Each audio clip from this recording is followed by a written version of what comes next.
नमस्कार, नेपाल न्युज ब्याङ्कको विशेष कुराकानीमा आज हामीसँग हुनुहुन्छ कलाकार एवं व्यवसायी आरपी पन्त। आउनुहोस् उहाँलाई स्वागत गरौँ। सर नमस्कार। नमस्कार सबै आदरणीय दर्शक महानुभावहरूमा मेरो हार्दिक नमन नमस्कार। नयाँ वर्ष अङ्ग्रेजी नयाँ वर्षको शुभकामना सबैलाई। जय होस् सबैको। हजुर, सन्चै हुनुहुन्छ? सन्चै छु। अब पछिल्लो समय केमा व्यस्त हुनुहुन्छ सर?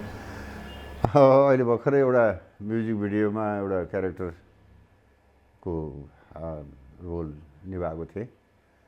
भर्खर त्यहीबाट आउँदैछु, त्यो आज रिलिज भयो। त्यसको टाइटल चाहिँ समय हुँ भन्ने टाइटल राखिएको छ र समय सूचकको जस्तो एउटा चाहिँ क्यारेक्टर आफूले निभाउने अवसर पाएँ ल भनेर पहिलोचोटि जीवनमा पहिलोचोटि म्युजिक भिडियोमा चाहिँ एउटा काम गरेँ भन्नु पऱ्यो। अरू चाहिँ खासै मैले त्यति धेरै गरेको छैन। 3-4 वर्ष जति भयो करिब म अलिकति कम काम गरेको भन्दा पनि कामै नगरेको इन्डस्ट्रीमा त्यति धेरै काम गरेको छैन मैले। तर अब फेरि 2-4वटा प्रोजेक्टहरू हातमा छन्, गर्ने क्रममा छु, गर्दैछु। पहिलोचोटि अब म्युजिक भिडियो गर्नुभएको छ, अनुभव कस्तो हुँदो रहेछ सर? अनि रमाइलो लाग्यो मलाई, एकदमै रमाइलो लाग्यो। धेरै अब त्यस्तो असाध्यै मेहनत त गर्नु परेन, यद्यपि मेहनत गरियो होइन। आफ्नो क्यारेक्टर राम्रो होस् भनेर मेहनत त गर्नैपर्छ हरेक आर्टिस्टले। त्यही क्रममा मैले आफ्नो सक्दो मेहनत गरेँ। अब कस्तो हुन्छ के हुन्छ, म्युजिक भिडियो मैले कहिले पनि गरेको छैन होइन। अनि फेरि त्यो गीत पनि अब स्टेजमा नाच्ने खालको अथवा चाहिँ लोकगीतहरू यस्ता गीतहरू चाहिँ धेरै देखायो मैले म्युजिक भिडियोमा। तर अब यो अलिकति यो गीत चाहिँ नि अलिकति पृथक टाइपको भएको हुनाले चाहिँ अलिक डर पनि थियो होइन। मैले गरेको कामको एप्रिसिएसन हुन्छ हुँदैन अथवा चाहिँ यसले भ्यालु राख्दैन भन्ने किसिमको एउटा एक प्रकारको कौतुलता पनि थियो। तर आज साथीभाइहरूले त्यहाँ सबैले राम्रो छ, अब तपाईँ सबैले गरेको काम राम्रो छ भनिदिनु भयो। अब भोलि अब दर्शकमा जाँदैछ। अब दर्शकहरूको आफ्नै किसिमको प्रतिक्रिया हुन्छ। अब दर्शक जिन्दाबाद हाम्रो लागि त होइन। अब हामीले गर्न सक्ने कामहरू हामीले गऱ्यौँ। अब दर्शकहरूले अब कतिले यसलाई मन पराइदिनुहुन्छ, कतिले ठिकै लाग्ला, कतिलाई नराम्रो पनि लाग्न सक्ला। तर समग्रमा चाहिँ नि अलिक पृथक गीत भएको हुनाले, अलिक कालजयी टाइपका गीतहरू हुन्छन् नि, त्यस्तो टाइपको गीत भएको हुनाले चाहिँ मन पराउनु हुन्छ, माया गरिदिनु हुन्छ भन्ने मलाई आत्मविश्वास चाहिँ छ। अरू आगे भगवान्की मर्जी। यतापट्टि फिल्म इन्डस्ट्रीको कुरा गर्दाखेरि मैले अघि भने अब लगभग कोभिड पछि मेरो अन्तिम फिल्म थियो द म्यान फ्रम काठमाडौँ। अनि हाम्रो विराज भट्टजीको साङ्लो भन्ने फिल्महरू गरेका थिएँ। त्यसपछि म एउटा डकुमेन्ट्री बनाउने सिलसिलामा थिएँ। त्यो डकुमेन्ट्री मेरो पुरा हुन सकेन र अर्को एउटा दुईवटा सिरियलमा मैले काम गर्न भनेर बसेको थिएँ।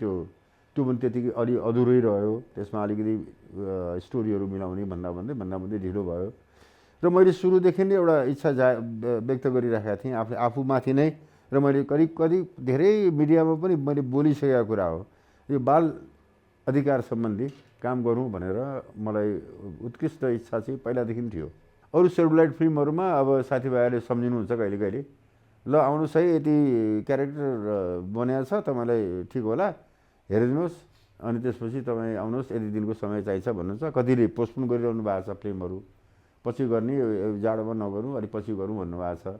अनि कतिले चाहिँ ल तयार गर्दै गर्नुहोस् है पनि भन्नुभएको छ है। अब त्यो माहौल छ। मैले चाहिँ के गर्छु भने अब आफ्नो सबै समय त हेर्नु पऱ्यो नि।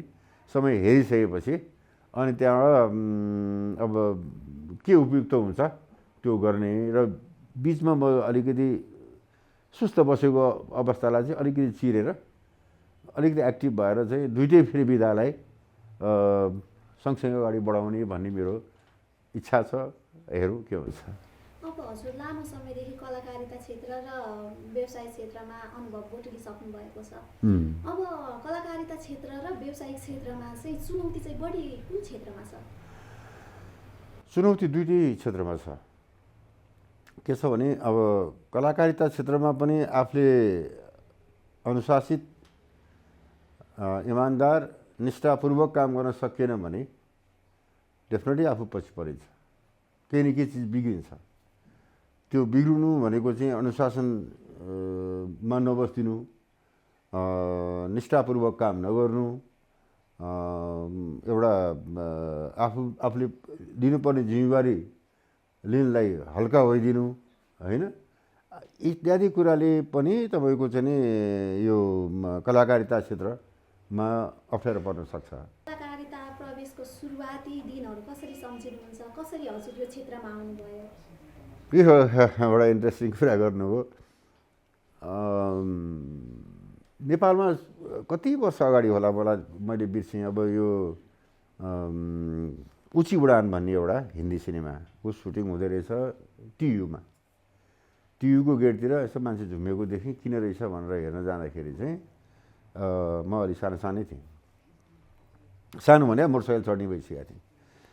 अनि त्यहाँ चाहिँ मान्छे झुमिरहेको छ नि, त सुटिङ भइरहेछ हिन्दी सिनेमाको भने हिरोको त्यो बेला हिरो र हिरोइन सोध्ने त हो नि हामीले होइन। हिरो उतै हो, हिरोइन चाहिँ अब त्यहाँ हिरोइन भाटामा जाने हिरो मोटरसाइकल चढेर होइन, यस्तो सिन छ भने ए ल राम्रो। मसँग राम्रो मोटरसाइकल थियो है। त्यो मोटरसाइकल हेरेर त्यहाँको मान्छेले चाहिँ त पनि मोटरसाइकलमा आइदिन्छस् भनेर भन्ने किसिमको कुरा गर्यो। अनि अब आइदिन्छ भने के फरक पर्छ, मेरो पनि फुर्सदै थियो।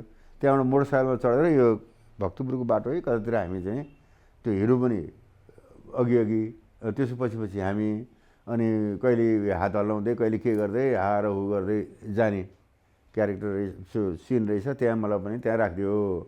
राखिसकेपछि ल त्यहाँ पुगेपछि थ्याङ्क यू भन्यो। त्यसपछि म हिँडेँ। अनि 430 रुपियाँ है, कति रुपियाँ 430 530 के हिसाबले मलाई पैसा दियो है, 430 जस्तो लाग्छ मलाई। अनि त्यो पैसा दिइसकेपछि मलाई चाहिँ ओहो यो फिल्ममा त एक त म गायन क्षेत्रमा मलाई असाध्यै रहर थियो, गीत गाउन असाध्यै मन लाग्थ्यो। गायन क्षेत्रमा आफ्नो भोकलले साथ नदिइसकेपछि अनि नाटकहरू हुन्थ्यो नेपाल प्रज्ञा प्रतिष्ठानमा, नाचघरमा होइन, सिटी हलतिर नाटकहरू हुन्थ्यो।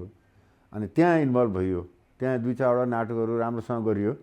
हामीलाई चाहिँ अभिनय सिकेको हामीले सिकेको स्थल हो भने पनि नेपाल राज्यकै प्रज्ञा प्रतिष्ठानै हो।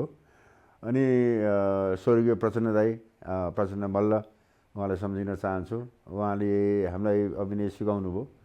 अनि त्यसपछिबाट अनि आफूलाई पनि अलिअलि कलाकार हुँ भन्ने हुटुटी त थियो होइन। त्यो देखेपछि त्यहाँ 430 कमाएपछि ओहो यो क्षेत्र चाहिँ अलिक कस्तो रहेछ, कहाँ हुँदो रहेछ यो फिल्म भने त राम्रो कुरो रहेछ भने जस्तो मनमा भयो। त्यतिकै भयो, सेल आयो, सिद्धियो। 430 रुपियाँले अब फिल्म हेरियो होला, के गर्यो, सिद्धियो। अनि धेरै पछि चाहिँ नेपाल टेलिभिजन सुरु भयो होइन। त्यसको 2-4 वर्षपछि नेपाल टेलिभिजन सुरु भयो। हामी त अलिअलि आर्ट लाइनमा छिरिसकेका थियौँ, किनभने तपाईँको प्रज्ञा प्रतिष्ठानको उसमा चाहिँ हामीले नाटकहरू मञ्चन गरिसकेका थियौँ। त्यसले चाहिँ हामीलाई अभिनय के भन्ने कुराहरू पनि हामीलाई सिकाइसकेका थियो होइन। अनि सिरियलहरू बन्न थाल्यो। सिरियलहरू बन्ने क्रममा चाहिँ अब पछि यो के अरे हिजो आजका कुरा चाहिँ अब सन्तोष पन्तजीले सुरु गर्नुभयो। अब मेरो गुरु भनौँ के भनौँ, यो काँचको पर्दा अथवा चाहिँ ठुलो सेरोलाइट फिल्ममा मलाई चाहिँ अभिनयमा पर्दाभित्रको अभिनय सिकाउने चाहिँ मेरो गुरु नै सन्तोष पन्त हो होइन। उसले नै मलाई सिकाएको हो। बाहिर मलाई अभिनय मञ्चमा नाटकहरू मञ्चन गर्नलाई अभिनय सिकाउने स्वर्गीय प्रसन्न मल्लजी, उहाँको नाम लिएँ मैले। अब उहाँहरूले ल गो हेड त सक्सेस अगाडि बढ भन्ने किसिमको कुरा गरिसकेपछि हिजो आजको कुरामा काम गर्न सुरु गरेँ। कन्टिन्यू गर्दै गएँ। कयौँ भाग गरियो। त्यसपछि त अलिकति स्थापित पनि भइयो होइन। त्यसपछि फिल्महरूमा अफर आउन थाल्यो, फिल्महरू गर्दै गइयो होइन। त्यति बेला मैले कुन चाहिँ गरेको थिएँ, मैले फिल्म भन्ने मदनकृष्ण हरिवंशजीको फिल्म भन्ने पिक्चर गरेका थिएँ। अनि त्यसपछि जति पनि सेरुलाइट फिल्महरू जति पनि भेटेँ मैले, मलाई उपयुक्त हुने रोलहरू हेर्दै मैले काम गरेँ, फटाफट गरेँ। यतातिर मेरो बिजनेस अर्गनाइजेसन पनि आफ्नै किसिमले अगाडि बढिरहेको थियो होइन। 8-10 जना स्टाफहरू पनि हुनुहुन्थ्यो, काम गर्ने मान्छेहरू पनि हुनुहुन्थ्यो। अनि त्यसपछि अब मैले फेरि इन्डस्ट्रीभित्रको विभिन्न किसिमको लिडरसिपमा पनि रहेँ। Trekking agent association of Nepal भन्छ त्यसलाई, टान भन्छ, त्यसको म लामो समयसम्म अध्यक्ष रहेँ है। अब ट्रेकिङ इन्डस्ट्रीलाई कसरी फस्टाउने, फुलाउने, अगाडि बढाउने होइन, त्यसमा सरकारको नीति पोलिसी कस्तो हुनुपर्छ भनेर चाहिँ अहोरात्र काम गरियो है। अनि त्यसरी नै हिमालय उद्धार सङ्घ नेपाल भन्ने हुन्छ, Himalayan rescue association of Nepal भन्छन्। अब त्यसमा पनि मैले तपाईँको चाहिँ लगभग 10 वर्ष जस्तो रहेर म त्यहाँको अध्यक्ष भएर काम गरेँ होइन। अनि थुप्रै अरू अर्गनाइजेसनमा पनि थुप्रै लिडरसिपमा लगेर काम गरेँ म। नेपाल पर्वतारोहण सङ्घ जति पनि एडभान्स टुरिज्म सेक्टरहरू छन् ती सबैमा मैले चाहिँ लिडरसिपमै रहेर काम गरेँ। अनि अब मलाई अब धेरै लामो समय पनि काम गरेको, विभिन्न सङ्घ संस्थाको लिडरसिपमा पनि रहेको, प्लान पोलिसीसँग पनि अलिकति ज्ञान भएको मान्छेको रूपमा अहिले पनि लिन्छन् मान्छेहरूले होइन। वरिष्ठ पर्यटनविद भनेर भन्ने गर्छन्, लेख्ने गर्छन् होइन। त्यो एउटा पाएको पदवी भनौँ न एक प्रकारको, त्यसले चाहिँ खुसी नै दिलाउँछ। तर इन्डस्ट्रीमा जति फड्को मार्नु पर्थ्यो नि, समकालीन साथीभाइले जति फड्को मार्न सक्नुभयो, मैले चाहिँ फाइनेन्सियली त्यति फड्को मार्न चाहिँ सकिनँ। यद्यपि त्यसलाई पनि मैले न्याय नै गरिराखेँ, सकेसम्म न्याय नै गरिराखेँ। यता फिल्महरू पनि करिब 25-26 लगभग 30वटा भनौँ न, 3 दर्जन जस्तो सेलुलाइट फिल्महरू गरेँ होला। अनि सिरियलहरू कति गरेँ भने थुप्रै सिरियलहरू गरेँ। अनि यो कमर्सियल एडहरू यताउति डकुमेन्ट्रीहरू सबै। तर पहिलोचोटि आज यो उसमा चाहिँ तपाईँको म्युजिक भिडियोमा काम गरेर आएँ होइन। त्यसले गर्दाखेरि यो चुनौतीहरू चाहिँ सबैतिर छन्। चुनौतीलाई सामना गर्ने शक्ति हामीसँग, हामीले आफैले आफैलाई ऊर्जा दिएर मतलब निकाल्न सक्नुपर्छ। सबै कुरा ठिक हुँदो रहेछ भन्ने चाहिँ मान्यताका साथ म अगाडि बढ्दैछु अहिले। अब यति वर्षसम्म अभिनय गर्दै गर्दाखेरि चाहिँ अब सुनका दिनहरू पनि मैले सम्झेँ। हजुरले फर्स्ट फिल्म गर्दाखेरि या भनौँ फिल्महरू खेल्दै गर्दाखेरि चाहिँ कुन भूमिकाले हजुरलाई कलाकारितामा चिनायो? फर्स्ट मुभी गर्दाखेरि होइन त, या अहिलेसम्म सबैभन्दा हजुरलाई चिनाएको चाहिँ? मलाई वास्तवमा चिनाएको चाहिँ नि एज एन आर्टिस्ट भनेर चिनाएको चाहिँ त हिजो आजको कुराले हो है। त्यतिखेर एउटै मात्रै प्रोग्राम अनियर हुन्थ्यो, हिजो आजका कुरा होइन। अनि मान्छेले रुचाउँथे, गाउँ घर बस्ती सबै हिमाल पहाड तराई जहाँ जहाँ टेलिभिजन पुग्थ्यो, नेपाल टेलिभिजन पुग्थ्यो, त्यहाँ चाहिँ मान्छेहरूले हेर्थे। र हिजो आजका कुराको आर्टिस्ट आए, त्यहाँ फलानु ठाउँ फलानु आएछ भनेर भन्थे। अनि त्यो हो। अनि त्यसपछि तपाईँको मैले वंश भन्ने एउटा लामो सिरियल गरेँ, पारिवारिक सिरियल। त्यहाँ हाम्रो दिपाश्रीजीहरू सबै हुनुहुन्थ्यो होइन। म त्यसको टाइटल क्यारेक्टरमै थिएँ। वंश भन्ने धान्नुपर्ने व्यक्तित्व मै थिएँ होइन। टाइटल क्यारेक्टर भएको हुनाले त्यसले पनि मलाई अलिकति स्थापित गरायो। त्यसपछि मैले सरिता लामिछानेजी, हाम्रो ऋषि लामिछानेजीहरूसँग यो के अरे परिचय भन्ने एउटा सिरियल गरेँ, लामो सिरियल। त्यसमा पनि अलिकति मेजर क्यारेक्टरै थियो। अनि थुप्रै अरू सिरियलहरू म नाम बिर्सिसकेँ कति त। अनि त्यसमा चाहिँ अब मेजर रोलै काम गरे हुनाले पनि मलाई चाहिँ नि फिल्मको भन्दा पनि सिरियलबाट मेरो दर्शकहरू चाहिँ सिरियलमा धेरै हुनुहुन्छ, फिल्ममा भन्दा पनि सिरियलमा धेरै हुनुहुन्छ। त्यसपछिबाट फेरि मैले आएर जेरे खोर्सानी अनि तितो सत्य, मदन बहादुर, हरिबहादुर लगायतका सबैमा काम गर्दै गएपछि त्यसले अर्को झड्का पछि मलाई स्थापित गराउने अथवा चाहिँ मलाई कलाकार भनेर ठाउँ चिनाउने चाहिँ सिरियल, टिभी कार्यक्रम भनौँ न नै हो। अब रह्यो सेलुलाइट फिल्महरूमा पनि मैले राम्रो क्यारेक्टर गरेको छु कुनै ठाउँमा। अब जस्तो अघि भर्खरै एकजना पत्रकार भाइ हुनुहुन्थ्यो, तपाईँलाई मैले आज भेटिदिएपछि अग्निज्वालामा एउटा मास्टर बाबुको क्यारेक्टर गर्नुभएको छ। तपाईँले त्यो मलखाल्डामा बसेर बोलेको डायलगले गर्दा म त कहाँ रोएको थिएँ भन्नुभयो। अहिले है रोएको आज भेट्न पाइयो भनेर उहाँले सेल्फी खिचेर लानुभयो। त्यस्तो चाहिँ हुन्छ। तर अब हो अचम्मै राम्रो भयो भनेर हामी त क्यारेक्टर आर्टिस्ट हो नि त। क्यारेक्टर आर्टिस्टको मूल्याङ्कन चाहिँ खालि के उसले गरेको अभिनय ठिक छ, राम्रो छ भन्ने बाहेक हिरो भए ओ हिरो क्या गजब है, क्या फाइट हाने यहाँ ढाङ्की ढाङ, अथवा चाहिँ उसले क्या अभिनय गर्यो, क्या नाच्यो उसले, एकदम उसको डान्स राम्रो छ भन्ने हुन्थ्यो। उहाँहरू मेजर क्यारेक्टर भयो होइन, हिरो हिरोइन भनेको। अब हामी सपोर्ट क्यारेक्टर भयौँ होइन। सपोर्ट क्यारेक्टर भएको हुनाले चाहिँ त्यति हाइलाइट हुँदैन, तर आफूलाई आत्मसन्तुष्टि चाहिँ भएको हुन्छ क्या, मैले यो गरेको क्यारेक्टर एकदम राम्रै गरेँ जस्तो लाग्छ। जस्तै अग्निज्वाला भन्ने दयाराम दाहालजीले गर्नुभएको थियो त्यो फिल्म, डाइरेक्टर उहाँ हुनुहुन्थ्यो। त्यहाँ चाहिँ पहिला चाहिँ मास्टर बाको रूपमा चाहिँ त्यो फिल्म लाने भनेको थियो, अनि पछि होइन त्यो फिल्म तान्नु पऱ्यो नि त, अनि अग्निज्वाला भनेर विराजी र निखिलजीलाई राखेर अग्निज्वाला भनेर फिल्म बन्यो। आखिर मास्टर बा त मेरो क्यारेक्टर त रह्यो नि त्यहीँ होइन। अनि त्यस्तो किसिमको क्यारेक्टरहरूलाई निभाउनलाई च्यालेन्जिङ पनि हो होइन। काम गर्दाखेरि मजा पनि आउँछ, डर पनि हुन्छ, त्रास पनि हुन्छ, मजा पनि आउँछ। अनि मैले गरेको त्यही सिन थियो, उहाँले हेर्नु भएको छ, अलि मलाई भन्नुभयो, खुसी लाग्यो मलाई, त्यो सम्झना गर्नुभएछ। अनि त्यस्ता फिल्महरू 2-4वटा गरेको छु मैले, राम्रो राम्रो, जस्तो दो बाटो, अग्निज्वाला, फर्केर हेर्दा होइन, अनि भाइटिका, अनि त्यसपछि हाम्रै तुलसी दाईको यो देश, दर्पण छाया 2 है, यी सबैमा मैले काम गरेको छु थुप्रै। लास्ट मिनटमा चाहिँ अस्ति द म्यान फ्रम काठमाडौँ भन्ने चाहिँ त्यो गरियो।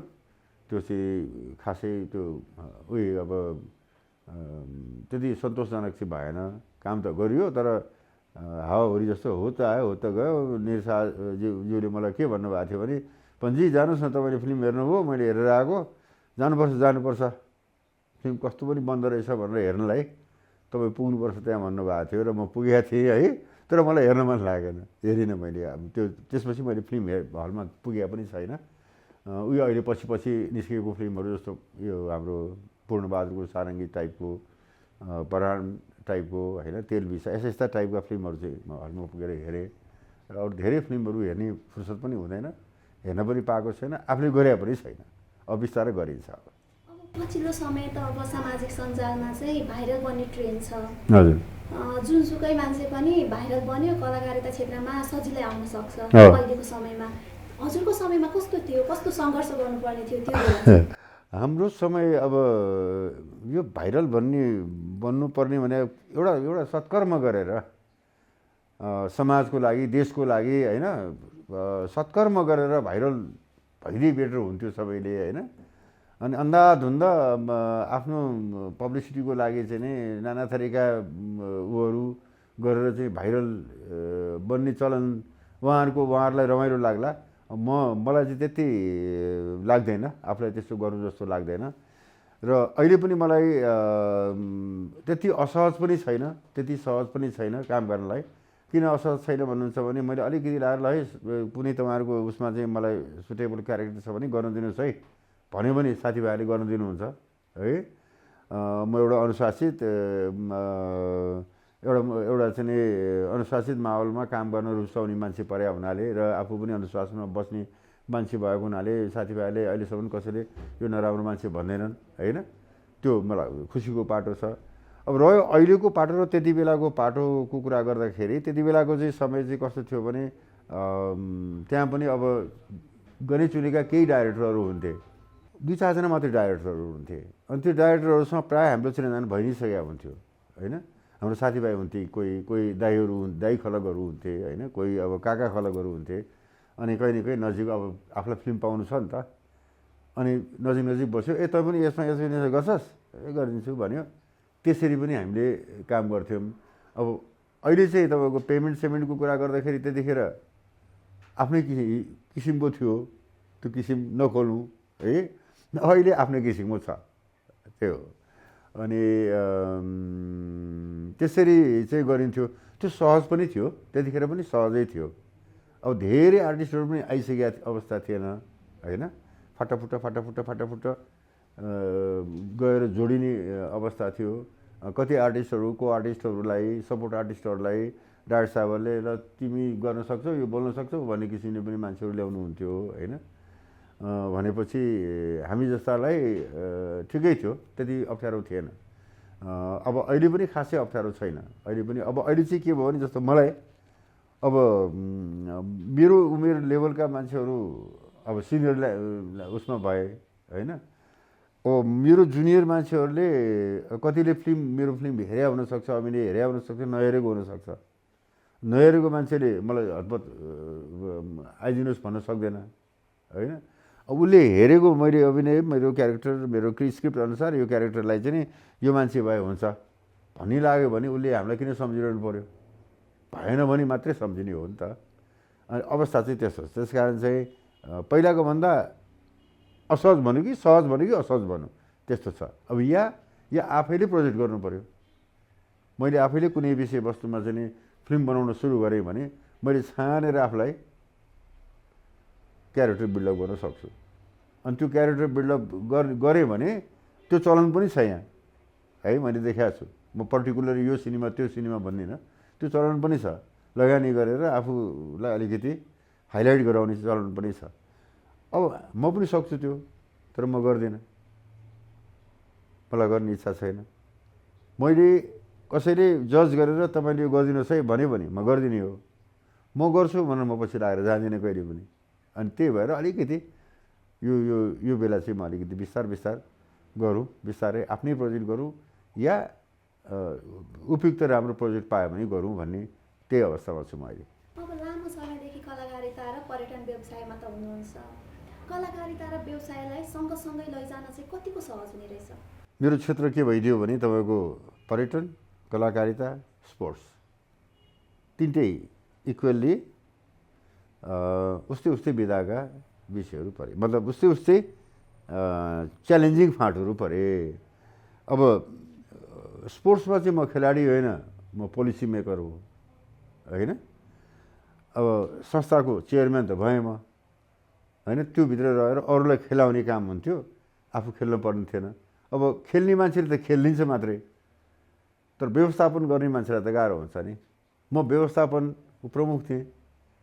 तत्कालीन अवस्थामा खेलाडीहरूलाई कुनै किसिमको त्यो किसिमको फेसिलिटीहरू थिएन होइन। अहिले बिस्तार स्वतस्फूर्त आफैले अथवा चाहिँ अहिले समय फरक भएको हुनाले चाहिँ बिस्तार खेल र खेलाडीले पनि राष्ट्रलाई चिनाउँछ भन्ने कुरा त अब जगजाहेर हुन थाल्यो होइन। म अहिले सावित्रा भण्डारी साम्बाको नाम लिन चाहन्छु, सन्दीप लामिछानेको नाम लिन चाहन्छु। उहाँहरूले गर्दाखेरि पनि हाम्रो नेपाल चाहिँ एउटा यस्तो देश रहेछ भन्ने कुराहरू सबैले बुझ्न थाले होइन। प्रमोसन राम्रो भइदियो। त्यो करोडौँ अरबौँ रुपियाँ बराबरको चाहिँ प्रमोसन भयो होइन। अब त्यो अर्थमा खेलको आफ्नै किसिमको इम्पोर्टेन्स छ होइन। अझ धेरै विकास गर्नु छ हाम्रो खेलकुद क्षेत्रका चाहिँ व्यक्तिहरूले अथवा चाहिँ सङ्घ संस्थाहरूले।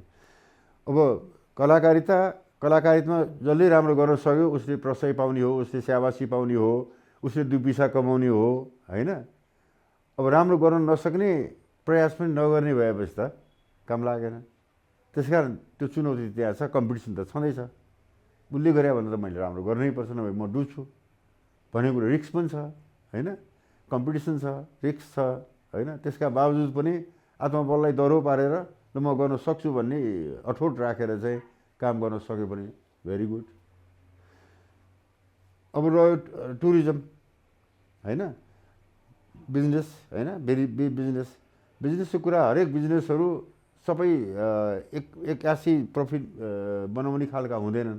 कसैलाई केही समय लाग्छ होइन।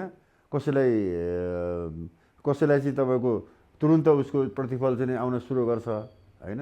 सधैँ आउन सक्दैन, फेरि कुनै बेला ब्रेक हुन्छ। ब्रेक भएपछि हताश हुन्छन् मान्छेहरू, फेरि छोडिदिन्छन्, फेरि गाह्रो लाग्छ। यो सबै एउटा के भने अनुशासन मेन्टेन गर्ने अध्ययन हुनु पऱ्यो। एक अनुशासन मेन्टेन हुनु पऱ्यो, निष्ठामा काम गर्न सक्नु पऱ्यो, आत्मबल दह्रो हुनु पऱ्यो र निरन्तरता र लगनशीलताको निरन्तर खाँचो हुन्छ बिजनेसमा होइन। अब टुरिज्मकै कुरा गर्दाखेरि तपाईँको ट्रेकिङ भन्ने शब्दै व्यवसाय नै नेपालबाट सुरु भयो। पहिला संसारमा ट्रेकिङ भन्ने मान्छेहरूले कमैले बुझ्थे, त्यसलाई अर्कै अर्थमा बुझ्थे। अब नेपालमा बिस्तार ट्रेकिङ सुरु हुन थाल्यो। थाकखोला, यो जोमसोम जाने, मुक्तिनाथ जाने, एभरेस्ट जाने, बेस क्याम्प जाने, कता जानेहरू अनि बिस्तारै बिस्तारै बिस्तारै बिस्तारै आफै जाँदै जाँदै गरेर त्यहाँको माहौल राम्रोसँग बन्न थाल्यो। त्यहाँको मान्छेहरूले अब कतिपय ठाउँमा तपाईँलाई याद गर्नुभयो होला, बसन्तपुरमा पैसा कमाउनुको लागि एकजना लेडिज त्यहाँ हुनुहुन्थ्यो, अहिले हुनुहुन्न, 6वटा 7वटा भाषा बोल्नुहुन्छ उहाँले। फ्रेन्च पनि बोल्नुहुन्छ, जापानिज पनि बोल्नुहुन्छ, त्यो पनि बोल्नुहुन्छ, अङ्ग्रेजी पनि बोल्नुहुन्छ, हिन्दी पनि बोल्नुहुन्छ, नेपाली पनि बोल्नुहुन्छ। त्यसरी चाहिँ उहाँले व्यवहार गर्नु। तर उहाँ कहिले पनि स्कुल देख्नु भएको छैन, पढ्नु भएको छैन, परिवार पाल्नु पऱ्यो। त्यसो गरेपछि त कनीकुथी जसरी हुन्छ 2 शब्द मात्रै बोल्यो भने पनि व्यापार 2 पैसा आउँछ भने त किन नगर्ने भनेर बिहानदेखि उहाँहरू त्यसो गर्दा गर्दा गर्दा गर्दा उहाँहरू 6-7वटा भाषा चाहिँ फटर बोल्दाखेरि हामी दङ्ग पर्छौँ। त्यो लगावको कुरा आयो, त्यो लगनशीलताको कुरा आयो है। त्यस्तो किसिमको लगनशीलतालाई मध्यनजर गर्दै विभिन्न ठाउँमा चाहिँ टुरिस्टहरू फ्लो हुन थाल्यो ट्रेकिङको नाममा होइन। गाउँ गाउँ घुम्न थाल्यो। अनि त्यहाँका मान्छेले अन्डा बेच्न थाले, त्यहाँका मान्छेले आलु बेच्न थाले, त्यहाँका मान्छेले भात बेच्न थाले, यो गर्न थाले। अरे आर्थिक स्थिति सबैको बिस्तारै उठ्दै आयो। अब अहिले तपाईँ जानुहोस् त, तपाईँहरू पुग्नु भएको छ कि छैन, नाम्चे बजार जानुहोस्, संसारको एउटा विशिष्ट संसार हो जस्तो लाग्छ। संसारभित्रको एउटा विशिष्ट संसार हो जस्तो लाग्छ। स्विजरल्यान्डले बिर्साइदिन्छ। त्यहाँ हरेक कुराको फेसिलिटी छ। त्यहाँ डिस्कोटेक धरि पनि छ है। सारा रेस्टुरेन्टहरू छन्, चलायमान त्यस्तो छ। त्यो त किनभने समयले पनि बतायो, निष्ठाले बतायो, लगनशीलताले बतायो, अठोटले बतायो, यी सबै कुराहरूले चाहिँ गर्दाखेरि यो यसरी जान्छ होइन। अब यहाँ आएको समग्र टुरिज्ममा पनि तपाईँको टिकटिङ गर्ने, टुर गराउने, धार्मिक क्षेत्रमा चाहिँ घुमाउने होइन, अनि त्यसपछि तपाईँको चाहिँ हिमालमा लग्ने, यी सबै राफ्टिङ गराउने, यी सबै थुप्रै थुप्रै सर्भिसहरू बिस्तार बिस्तार वान आफ्टर अनदर जन्मिँदै गर्दाखेरि चाहिँ आज अहिले हजारौँ लाखौँको मान्छेहरू चाहिँ इन्भल्भ छन् टुरिज्म इन्डस्ट्रीभित्र होइन। त्यसलाई एउटा चाहिँ प्रोटेक्सन राम्रो भइदियो, नीति सरकारको नीति राम्रो भयो र चाहिँ सपोर्ट गरिदिने एटिच्युड सरकारको हुनुपर्छ र सरकारले यसरी सपोर्ट गरिदियो भने अझ धेरै राम्रो कुराहरू निस्किन्छन् र मुलुकले पनि एउटा आर्थिक मेरुदण्डको रूपमा टुरिज्मले लिन सक्छ। र त्यही टुरिज्मभित्र काम गर्ने व्यक्ति म पनि भएको हुनाले कमसेकम मैले चाहिँ मेहनत गरेँ भने केही न केही गर्न सकिन्छ भन्ने चाहिँ मैले आफूले ज्ञान पनि प्राप्त गरेँ र म अझै गर्दै पनि छु होइन। त्यसले गर्दाखेरि चाहिँ च्यालेन्जिङ भन्ने कुरा तपाईँले अघि मलाई सोध्नुभयो, सबैतिर च्यालेन्जिङ छ। घरमा भात पकाउनलाई पनि च्यालेन्जिङ छ। अलिकति बिर्सेर नुन धेरै भइदियो भने नुनले त स्वास्थ्यलाई पनि राम्रो गरेन, घरमा झैँझगडा पर्ला नुन धेरै किन हाल्यो भनेर। त्यस कारण चाहिँ च्यालेन्ज भने इच एन्ड एभ्री स्टेपमा च्यालेन्जेसहरू छन्। हामीले स्टेप प्रपरली राख्नु पऱ्यो, हिँड्नु पऱ्यो, प्रपर स्टेपबाट हिँड्नु पऱ्यो, अनुशासित हुनु पऱ्यो, मर्यादित अनुशासित त्यस्तो किसिमले चाहिँ हामीले चाहिँ आफूलाई राख्न सक्यो भने आई थिङ्क सबै कुराहरू सहज हुँदै जान्छ। चुनौती भन्ने कुराहरू चाहिँ अवसरको रूपमा लिनुपर्छ जस्तो लाग्छ। त्यसकारण चाहिँ चुनौतीहरू चाहिँ बिस्तार बिस्तार हट्छन् र त्यो अवसरको रूपमा आउन सक्छ।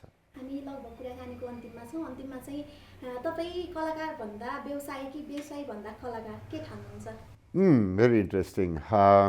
2 किसिमले चिन्ने म इन्डस्ट्रीमा गएर टुरिज्म इन्डस्ट्रीमा आरपी पन्त भने मान्छे तपाईँले चिन्नुहुन्छ भनेर कसैलाई सोध्नुभयो भने चाहिँ नयाँ नयाँ मान्छेलाई बाहेक अथवा अलिक पुरानो मान्छेलाई सोध्नुभयो भने चाहिँ तपाईँले मलाई चाहिँ हो उहाँ त पहिला टाढोको प्रेसिडेन्ट हुनुहुन्थ्यो, ट्रेकिङ कम्पनी चलाउनुहुन्थ्यो है र काम गरिरहनु भएको छ, अहिले ट्राभल एजेन्सी चलाउनु चाहिँ क्यारे अझ हिज देयर, उहाँ फलानु हो भनेर भन्ने किसिमको चुनाव छन्।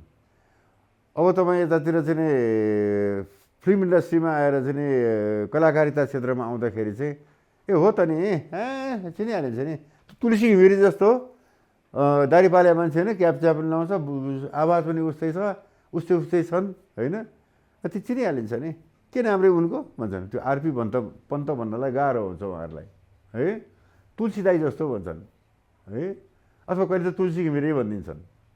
अनि कहिले कहिले हाम्रो पर्छ पनि बाटोमा, हामी कहिले कहिले कुनै प्रोग्राम फङ्सनमा भेट्छौँ, भेटिसकेपछि म कहिले तुलसी सर भन्छु, कहिले तुलसी दाई भन्छु, कहिले मिज्यू भन्छु, कहिले मित्र भन्छु होइन। उहाँ हाम्रो लागि आदरणीय, मभन्दा 2-4 वर्ष सिनियर हो, इन्डस्ट्रीमा उहाँको कन्ट्रिब्युसन आफ्नै किसिमको छ होइन, त्यसैले हामी रेस्पेक्ट गर्छौँ उहाँलाई। अनि हाँस्नुहुन्छ उहाँ, यार तिमीलाई म भन्ठानेर के अरे मलाई चाहिँ तिमी भन्ठानेर यस्तो यस्तो गरेँ, त्यहाँ रिङ रोडमा यसरी यस्तो यस्तो कुरा गर्न आयो मान्छेहरू, तिमी मलाई भन्न आएको भन्ठानेको त के अरे तपाईँलाई पो खोज्या रहेछ भन्नुभयो उहाँले। मलाई पनि तपाईँ भन्ठानेर चाहिँ यस्तो यस्तो डिनर खानलाई बोलायो मान्छेहरूले, म भाग्नु पऱ्यो भनेर भन्छौँ हामी, हाँस्छौँ आफै एक आपसमा चाहिँ रमाइलो गर्छौँ। तर के भने तपाईँको चिन्छन् त्यति बेला। अब अहिले चाहिँ अलिकति ग्याप भयो फिल्मबाट चाहिँ। सिरियल रोडमा मैले गरेको छैन अहिले, एक दुईवटा सिरियलहरू जुन मलाई जिम्मा लागिएको थियो, मलाई अलिकति चित्त बुझेन के, त्यो विषयवस्तु अलि जनजीवनमा भिज्ने टाइपको हुनु पऱ्यो नि त होइन। अब श्रीमान श्रीमतीको कथा हो भने त्यसरी जान सक्नु पऱ्यो होइन, पारिवारिक हो कि सामाजिक हो कि राजनीतिक हो कि होइन, यी सबै कुराहरू छुटिएर राम्रोसँग स्क्रिप्ट तयार भएर अगाडि बढ्न सकियो भने चाहिँ त्यसले प्रतिफल पनि दिन्छ। अहिले फेरि कम्पिटिसन छ, धेरै कम्पिटिसन छ, झारझुर बनाएर पनि काम छैन, राम्रो बनाउनु पऱ्यो। अब फिल्म बनाउनलाई तपाईँको चाहिँ नि हचुवाभरमा म फिल्म बनाउँछु भनेर बस्ने कुरा सक्ने कुरा पनि भएन, राम्रो बनाउनु पऱ्यो। अब अहिले तपाईँको बजेट पहिलाको भन्दा डबल ट्रिपल फरक भइसक्यो होइन। मार्केटको महँगी हेर्दाखेरि टेक्निसियनहरूको पनि पैसा तलब, कामदारहरूको तलब लगायत खानपिन आदि इत्यादि ट्रान्सपोर्ट धेरै कुरा महँगो भइसक्यो हुनाले अहिले बजेट चाहिँ नि सिनेमा बनाउनलाई पनि धेरै ठुलो बजेट लाग्छ, त्यो पनि विचार गर्नु पऱ्यो होइन। त्यसैले गर्दाखेरि चाहिँ अब चिनाउनको लागि चाहिँ त अब जति मिडियामा आएर इन्टरेक्सन गर्ने, कुराकानी गर्ने, तपाईँको चाहिँ म यो हुँ, म त्यो हुँ, म यो हुँ होइन भनेर अलिकति धेरै खोक्ने मान्छेहरू चाहिँ अलिकति त्यो बढी चिनिएका पनि हुन्छन् होइन। म कस्तो पनि मिडियाहरूले यसो तपाईँहरूले आउनुहोस् दुई चारवटा कुरा गरौँ भनेर बोलाउनु म आएँ होइन। तर म खोज्दै मलाई पनि बोल्ने इच्छा छ, मलाई पनि मेरो विषयमा भन्ने इच्छा छ, कुरा गर्ने इच्छा छ भन्ने व्यक्ति म परिनँ क्या फेरि। अनि त्यो गर्दाखेरि चाहिँ अनि अलिकति म त्यति धेरै चर्चामा त छैन, यद्यपि मान्छेले रेस्पेक्ट गर्छन्, चिन्छन्, तपाईँ कलाकार है भन्छन्, त्यो गर्दाखेरि आनन्द आउँछ। पर्यटनमा क्षेत्रमा चिनिएको आरपी पन्त भन्दा यो कलाकार कहिले कहिले त अब मेरो त्यो क्यारेक्टरको नामले पनि बोलाउँछ नि मान्छेले, त्यतिखेर चाहिँ अर्कै किसिमको आनन्द आउँछ मलाई। अनि बच्चाले यसो हेर्छन् अनि मुसुक्क हाँस्छन् है, त्यो हँसाइमा पनि असाध्यै रमाइलो लाग्छ। त्यसले गर्दाखेरि त्यो पाटो चाहिँ पैसै नकमायो भने पनि होइन त्यो रमाइलो लाग्छ मलाई। मेरो व्यक्तिगत विचारमा चाहिँ मलाई त्यो पाटो रमाइलो लाग्छ। विशेष समय र संवादका लागि हजुरलाई धन्यवाद। जय होस्, धन्यवाद है। ल, थ्याङ्क यू भेरी मच।